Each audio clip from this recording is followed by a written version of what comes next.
گوشه بعدی ما گوشه زنگوله هست از گوشه های ریتمیک دستگاه ماهور. در آوازها و دستگاه های دیگه هم این گوشه تکرار میشه و اجرا میشه. به دو صورت میتونیم این گوشه رو بنوازیم.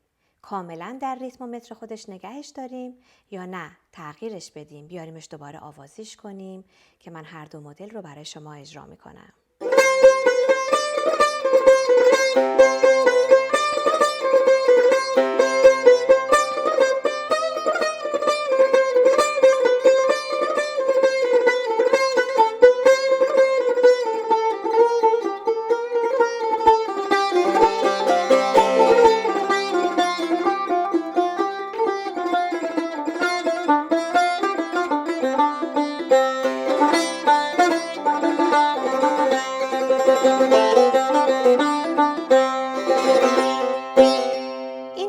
ریتمیکش بود. حالا دقت بفرمایید چه شکلی ما میتونیم این رو از ریتم بگیریم، آوازیش کنیم و دوباره به ریتم برگردونیم یا کاملا از اول تا آخر آوازی بنوازیم. در هر صورت دو مدل رو برای شما اجرا میکنم.